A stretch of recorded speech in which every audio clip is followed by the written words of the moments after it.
Right, I've tried filming this video 15 times. I'm not even joking. So what I'm going to do is I'm going to discuss two games today. I'm going to discuss two other games from today, tomorrow, and I will also discuss that semi-final. So today, France, Germany, Spain, England, and I want to start off with England because England is the surprise package that no one expected to finish first. No one.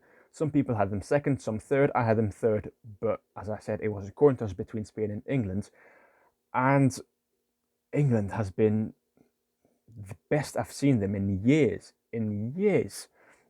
Now, without Ashley Jackson, without Barry Middleton, this team is very different. And you could argue that there's no player in that team now that is as good as Barry Middleton.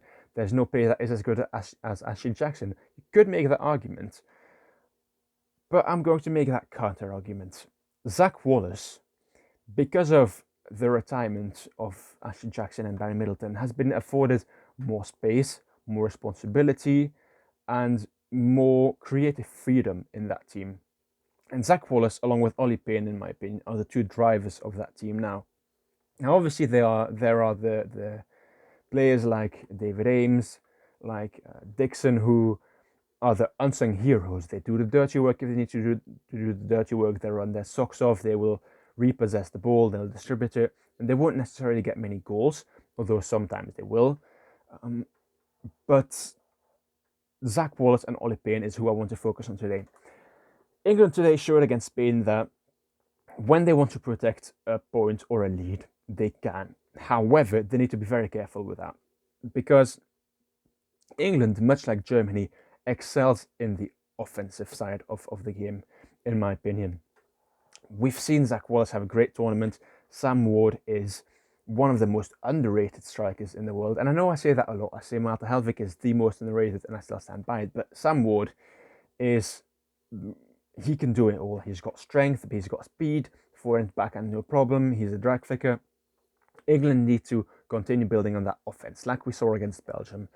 They went for it, and the reason that they managed to get that win is that they didn't sit back. They continued trying to go for that kill. They pushed Belgium back.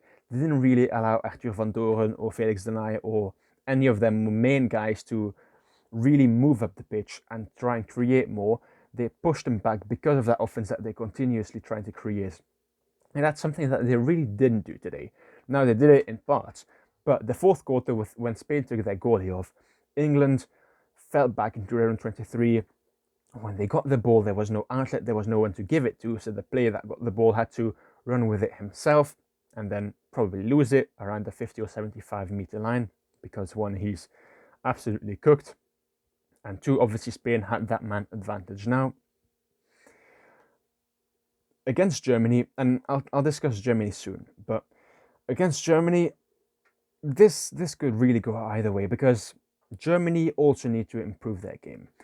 And we'll discuss Germany in 30 seconds, but England's success is attributed to its youth now because, and I'll go back to the retirement of Jackson and Middleton, and I think that really is why England is so successful now. And it's not a detriment to Jackson or Middleton, but with them in the team, I already mentioned previously that they were really the two guys that the play went through every time. Every ball went through Barry Middleton, every chance fell to Ashley Jackson. And if you could shut down those two guys, you likely would shut down England. Now, they don't have that player. They don't have that one player that's the best. When it's GB, it's Alan Forsyth, obviously. But in England, the ball can go through anyone. They don't really care who scores the goal. They don't really care how they get the goal so long as they get it. And if they need to run through each other, they will run for each other. If they need to create a defensive block with 11 men, they will. Everyone knows his role. Everyone knows what's expected of the team. And if the team wins, that's fine by them. And that's the success that England's built on now. And I think that's something that they need to take with them in the game against Germany.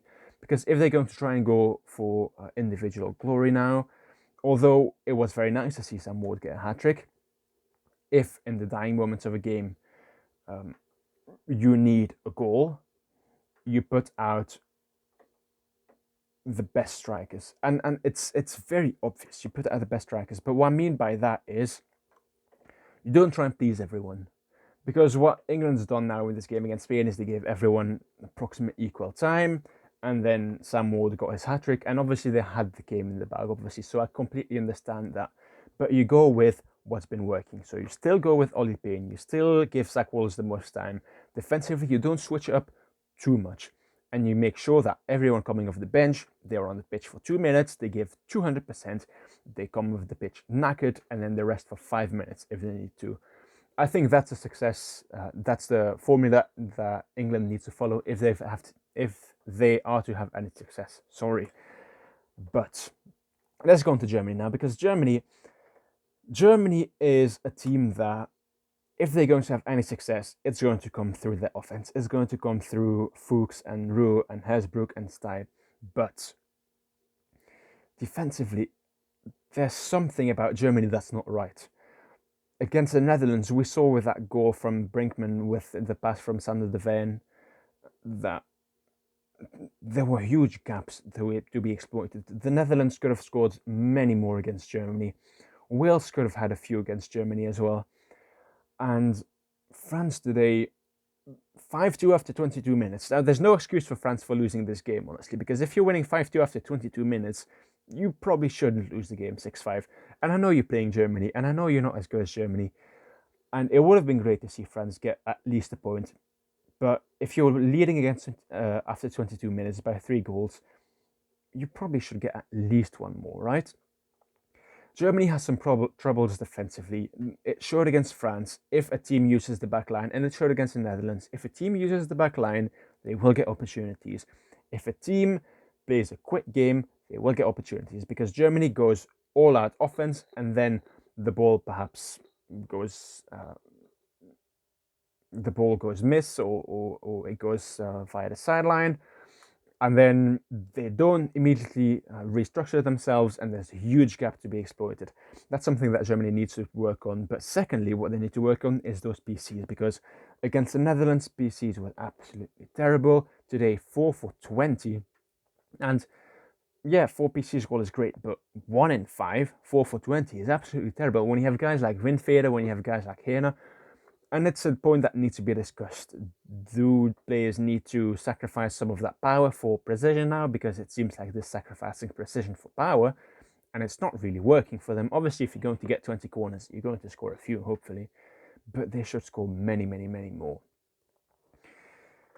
So, a preview for the semi-final. Who do I think wins? Who do I think wins? I think Germany. Now, obviously today, Germany had Victor Ali in goal instead of Stadler, but I think they have to go with Stadler. There's no excuse for playing Ali anymore. He's a good keeper, obviously, but recent games have shown that he perhaps isn't the best option anymore for Germany. You have to go with Stadler, and Germany did lose their 2 games against GB recently. Now, it's not HGB, I know, it's not England, but it's the same coach. Many of the players are very similar. Germany, granted, didn't have a lot of their core. They didn't have some of their main guys because of the German competition.